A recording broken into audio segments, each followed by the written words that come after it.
Olá, meu irmão, minha irmã. Mais uma vez começa o programa Voz da Igreja. Obrigado por estar conosco neste horário, neste canal. Obrigado por fazer parte da família que se reúne para agora partilhar as coisas boas e belas da nossa fé, que é uma fé missionária. Estamos iniciando o mês de outubro, mês missionário, e queremos mais uma vez, a partir da inspiração e da intercessão de Santa Teresinha do Menino Jesus, que celebramos no dia 1º de outubro, queremos retomar a nossa fé missionária, a nossa vida missionária, a nossa presença missionária no coração deste tempo. Vamos então partilhar o texto do Evangelho que vamos utilizar na liturgia da Igreja Católica neste domingo, o 27º domingo do tempo comum. E mais uma vez, a partir desta palavra de Jesus, vamos fazer-nos aprendizes, discípulos que, aprendendo tudo de Jesus, nosso Mestre, o missionário do Pai, possamos fazer-nos missionários dele no coração deste tempo, a fim de que a nossa vida, a nossa fé, tornadas verdadeiramente missão, possam levar Jesus a cada coração humano desejoso de sentido, de horizonte e de verdade. Vamos então tomar o texto de Marcos. Marcos, capítulo 10, versículos de 2 a 16. Aproximaram-se então alguns fariseus para colocar Jesus à prova. Perguntaram se era permitido ao homem repudiar sua mulher. Jesus perguntou: que vos ordenou o Moisés? Os fariseus responderam: Moisés permitiu escrever um documento de divórcio e repudiá-la. Jesus então disse: foi por causa da dureza do vosso coração que Moisés escreveu este preceito. No entanto, desde o princípio da criação, Deus os fez homem e mulher. Por isso o homem deixará pai e mãe e se unirá à sua mulher. E os dois se tornarão uma só carne, de modo que já não são dois, mas uma só carne. Portanto, o que Deus uniu, o homem não separe. Em casa, outra vez, os discípulos fizeram-lhe perguntas sobre o assunto. Jesus respondeu: quem repudia sua mulher e se casa com outra, comete adultério contra a primeira.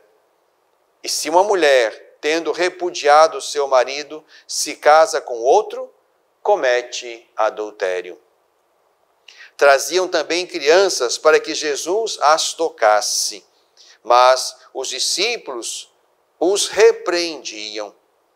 Vendo isso, Jesus indignou-se e disse: deixai as crianças virem a mim, e não as impeçais, pois o reino de Deus pertence aos que a elas se assemelham. Em verdade vos digo, quem não receber o reino de Deus como uma criança, não entrará nele. E abraçou as crianças, impondo as mãos sobre elas e as abençoou.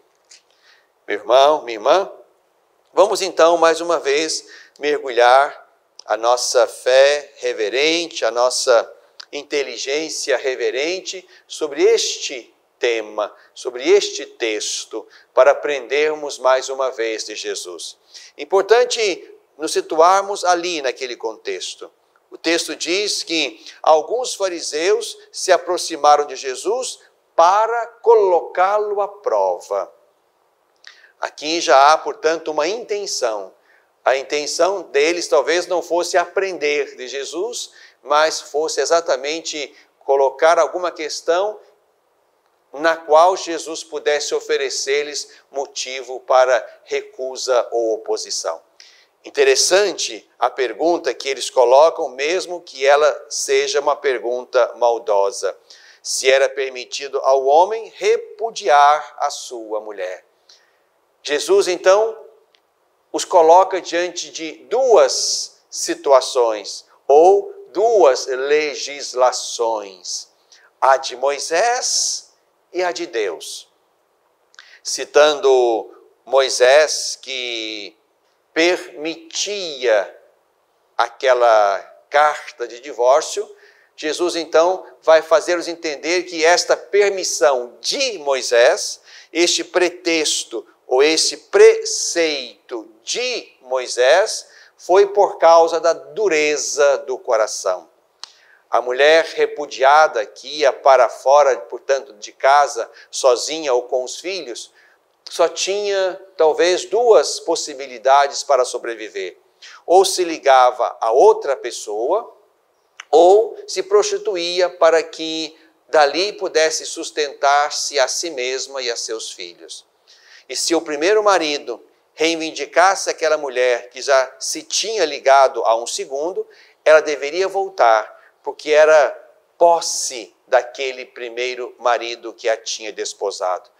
Havia, portanto, uma grave situação social de vulnerabilidade, de abandono, de incerteza que recaía sobre a mulher repudiada, sobre a mulher abandonada. Por isso, Moisés permitiu a carta de divórcio, porque com esta carta, esta mulher poderia ligar-se estavelmente a outro homem.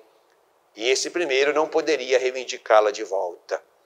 Mas Jesus não se contenta em parar aí, no que Moisés permitiu. Mas Jesus retoma o princípio. No entanto, desde o princípio da criação, Deus retoma, digamos, a legislação ou o projeto de Deus. Deus os fez homem e mulher, por isso o homem deixará pai e mãe e se unirá à sua mulher, e os dois serão uma só carne. Já não dois, mas uma só carne. O que Deus uniu, o homem não separe. Aqui Jesus retoma não um preceito mosaico que tinha ao redor de si uma situação social grave, mas Jesus retoma o princípio, o projeto de Deus que, tendo criado homem e mulher, destinou-os ao amor fecundo. E Jesus faz entender, portanto, a eles e a nós que escolher alguém, ter alguém consigo, é um projeto que do coração de Deus preenche o coração humano. E se é assim, deveria se levar a sério essa escolha, a escolha do casamento, como também a escolha do parceiro. Não se pode brincar com a outra vida, não se pode utilizar a outra vida para satisfazer simplesmente uma fantasia, um sonho, um desejo, um fascínio e depois jogar fora aquele ou aquela que for escolhido para fazer caminho dentro de um relacionamento afetivo estável, dentro do casamento ou do matrimônio, do sacramento do matrimônio, como nós pensamos em perspectiva da fé cristã. Jesus quer nos fazer entender, meu irmão, minha irmã, e vamos ficar apenas aqui nesse tema do Evangelho, porque há o outro tema das crianças, mas fiquemos aqui nesse tema. O importante é que nós precisamos levar a sério que vocação ao sacramento do matrimônio é um chamamento.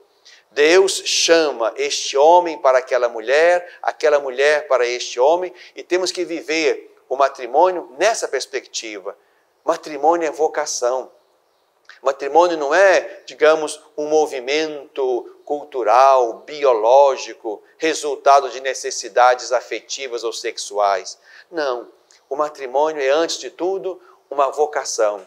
Deus fez este homem para esta mulher para este homem, e no caminho da vida, no discernimento da fé, eles se encontram e optam por fazer o caminho do sacramento do matrimônio. De modo que romper isto significa romper com um projeto, romper com uma promessa, romper com uma vocação.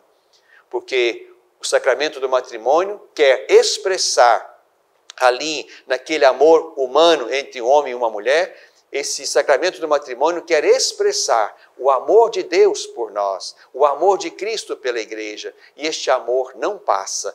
Por isso, não passa também e não pode passar o amor humano que quer expressar, sinalizar este amor do alto que desce sobre nós, de Deus sobre o mundo, de Cristo sobre a igreja. Por isso, vamos juntos neste trabalho bonito de acompanhar as famílias que estão bem, mas também aquelas famílias que por algum motivo se dissolveram. A nossa pastoral familiar precisa estar atenta também a isto, ao atendimento, ao cuidado, ao acompanhamento dos casais que estão felizes e que estão bem, mas também a nossa pastoral familiar, e este é um ramo dela, precisa estar atenta aos casos especiais, onde será necessário um acompanhamento especial da igreja, uma ajuda no discernimento, um acompanhamento ali no momento de refazer as relações, até mesmo um acompanhamento pastoral que pode ajudar a avaliar as condições nas quais aquele primeiro sacramento foi realizado, até para saber se foi realizado de modo válido. Vamos então nos empenhar grandemente nesse cuidado com as famílias, ajudando as que estão bem, mas também ajudando aquelas que por algum motivo experimentam hoje, a dificuldade, o desafio da separação, do divórcio, a fim de que, ajudados também pela igreja, possam avançar no caminho da vida e da missão. Bebemos da fonte.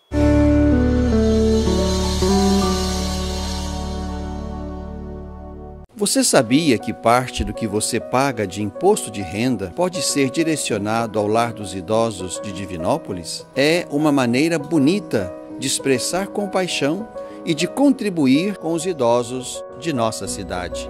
Pergunte ao seu contador ou ligue hoje mesmo para o lar e se informe. É fácil e você destina parte de seu imposto para quem precisa. Lar dos Idosos de Divinópolis, cuidado e amor na hora certa.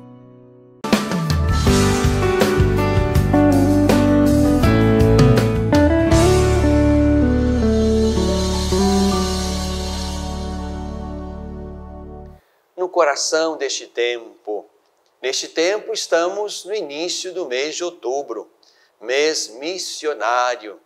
E mais uma vez queremos rezar nesta intenção, queremos apoiar e colaborar com a missão, queremos retomar a dimensão missionária da nossa fé e da nossa vida. Neste ano de 2021, temos como um grande e belo tema, Jesus Cristo é missão. E como lema bíblico iluminador, não podemos deixar de falar sobre o que vimos e ouvimos. Com estas duas palavras inspiradoras, nós vamos mergulhar então neste segundo bloco, onde pensamos este tempo. E este tempo nos faz perceber que não podemos descuidar daquilo que é o traço distintivo da nossa vida e da nossa fé. A vida é missão, diz o Papa Francisco. A vida é missão. A fé é missão. A igreja é missão. E se a vida, a fé, a igreja é missão, é porque Jesus Cristo é missão. Ele está na base.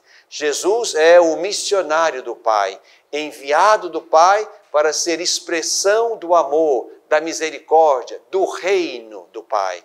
Aqueles, portanto, que são de Jesus e que estão com Ele, entram nesta dinâmica missionária. Se nós perguntássemos nas nossas assembleias litúrgicas quem foi batizado, certamente muitos dedinhos estariam para cima. Mas se nós perguntássemos Quem é missionário? Talvez muitos desses dedinhos que se levantaram para a primeira pergunta não se levantariam para a segunda, devendo também estar sinalizados como missionários aqueles que reconhecem que são batizados. Todo batizado é missionário. Todo batizado, isto é, todo aquele que foi inserido em Cristo, no corpo de Cristo, na fé de Cristo e na fé em Cristo, todo batizado é missionário. Isto é, todos aqueles que abraçaram Jesus Cristo também precisam levá-lo adiante, também precisam anunciá-lo, também precisam falar dele. Não podemos deixar de falar sobre o que vimos e ouvimos.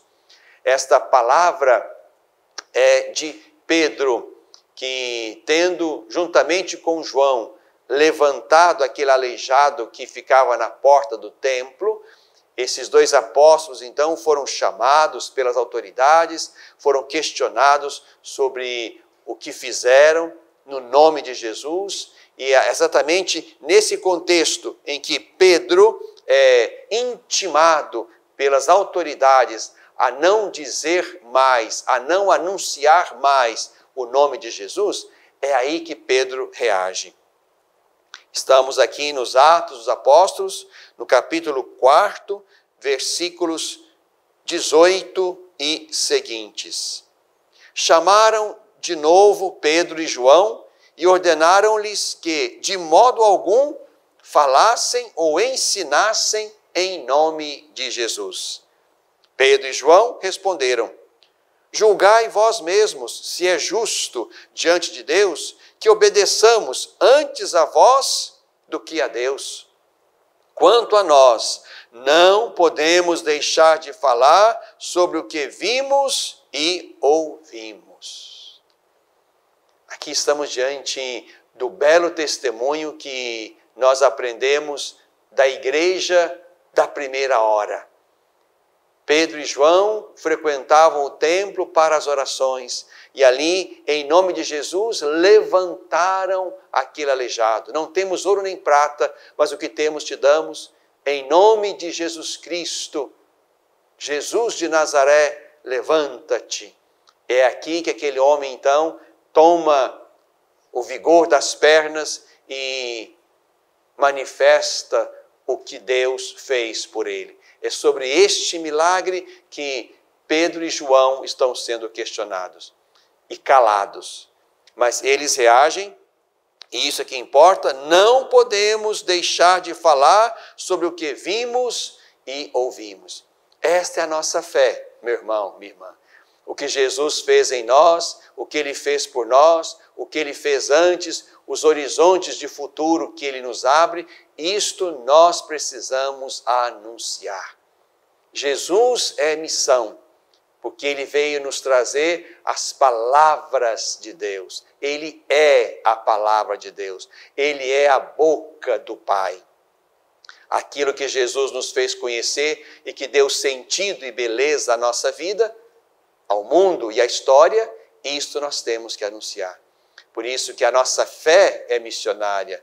O batismo nos torna missionários. A nossa vida de fé na igreja e no mundo é uma vida missionária. Olhando para Jesus, nós aprendemos que temos que sonhar os sonhos de Deus. Os sonhos de fraternidade, os sonhos de justiça, os sonhos de organização do mundo segundo Deus, é o que Jesus chama de reino de Deus. Tudo isso são manifestações, revelações, palavras de Deus para nós, através de Jesus. E também se tornam palavras nossas sobre o mundo, sobre aqueles que querem sentido e horizonte para a história e para o futuro. E isto nós encontramos em Jesus Cristo. Por isso o anúncio é importante. A missão da igreja é evangelizar, isto é anunciar Jesus Cristo explicitamente, anunciar o seu nome, anunciar o seu evangelho, anunciar o seu mistério, anunciar o seu reino, como ensinava São Paulo VI na Evangelii Nuntiandi, lá em 1975. Um belo texto que norteia a nossa compreensão da evangelização.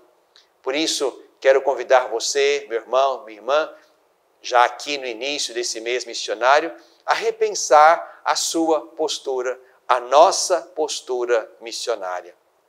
Nós também precisamos anunciar aquilo que vimos, aquilo que experimentamos, aquele que experimentamos. O nosso mundo exige cada vez mais que a pessoa, o nome, o mistério, o reino de Jesus Cristo sejam anunciados por toda parte.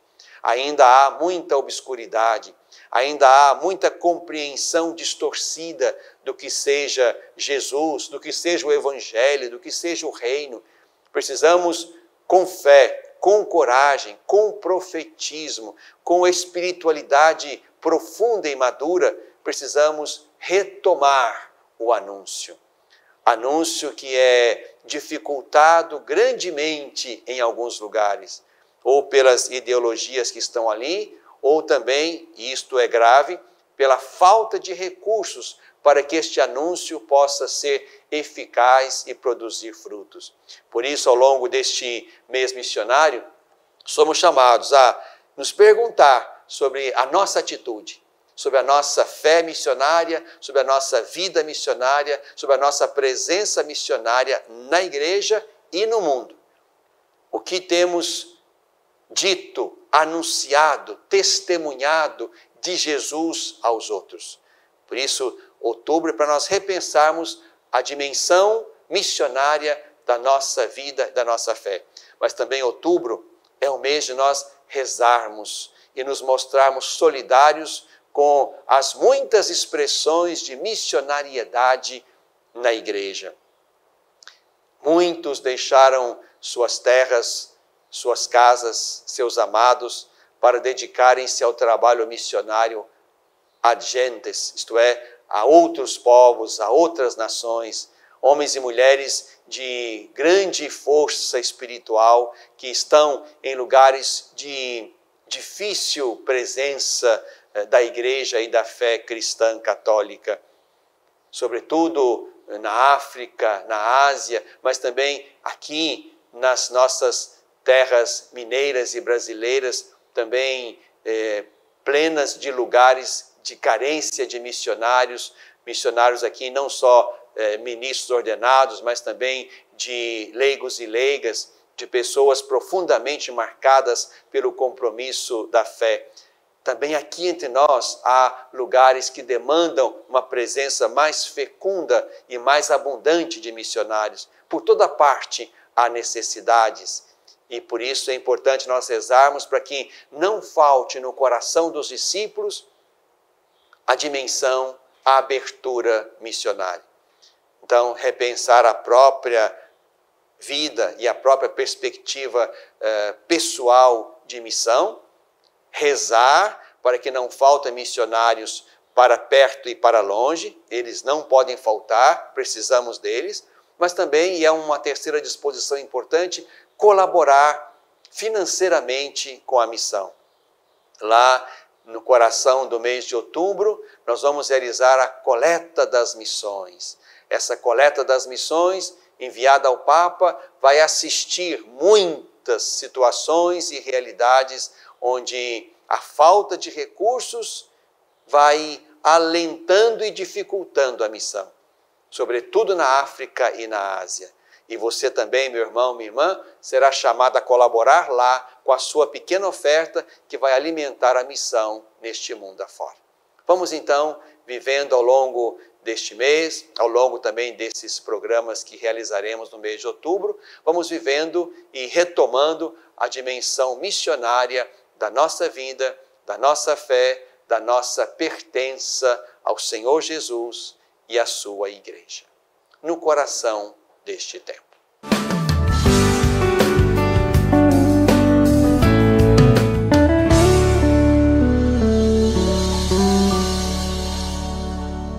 Às vezes, tudo que uma criança precisa para superar uma tempestade em sua vida familiar é encontrar um lar provisório. Uma família que a acolha por um tempo, enquanto sua própria família se reestrutura para recebê-la de novo. Essa é a proposta do Serviço Família Acolhedora: transformar as dificuldades de hoje em possibilidades de futuro. Serviço Família Acolhedora. A tempestade passa, a vida continua. Participe e faça a diferença.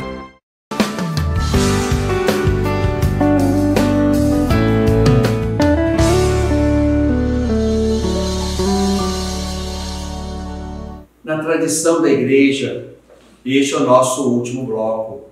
Na tradição da igreja há muitas e belas orações, novenas, práticas de piedade, ofertas que oferecemos para a missão da igreja. Isso faz parte do nosso caminho. Também, neste mês de outubro, somos convidados a uma novena missionária. Essa novena missionária, preparada pelas Pontifícias Obras Missionárias, essa novena pode então nos ajudar no caminho de compreensão e de retomada da missão. Se você quiser, pode então também ter acesso a este material, a esta novena, que vai ajudar você, seu grupo, sua comunidade a crescer na compreensão da missão, em perspectiva sempre da leitura orante da Palavra de Deus, como o texto nos ajuda a fazer. Jesus Cristo é missão. Não podemos deixar de falar sobre o que vimos e ouvimos. E aqui então, neste pequeno caderno de uma novena missionária, nós também encontramos a oração do mês missionário 2021. E quero então convidar você, meu irmão, minha irmã, a começar desde hoje a fazer a sua oração missionária, a rezar esta ou outra oração qualquer que seja a sua participação na missão. Nós, na missão, participamos pensando a nossa, rezando por todas elas e colaborando financeiramente para que essa missão aconteça em toda parte. Então, vamos rezar esta oração do mês missionário, colocando-nos de maneira simples, fiel, perseverante diante de Deus, que é a fonte de toda a missão, a fim de que Ele nos ajude a conhecer, a retomar com coragem, com profetismo, com criatividade a nossa missão, nos ajude a enxergar sempre a igreja e a fé em chave, em perspectiva missionária e, sobretudo, nos ajude a abraçar esta causa como uma causa que é de todos e para a qual todos devem oferecer a sua colaboração, não só de esforços, de orações, de energias, mas também a sua colaboração material e financeira. Rezemos então, terminando este nosso programa. Deus, Pai, Filho e Espírito Santo, comunhão de amor, compaixão e missão. Nós te suplicamos, derrama a luz da tua esperança sobre a humanidade que padece a solidão, a pobreza, a injustiça agravadas pela pandemia.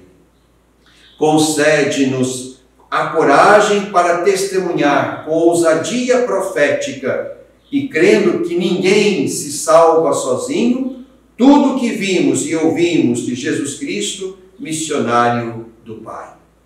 Maria, Mãe missionária, e São José, protetor da família, inspirem-nos a sermos missionários da compaixão e da esperança. Amém. Na tradição da Igreja.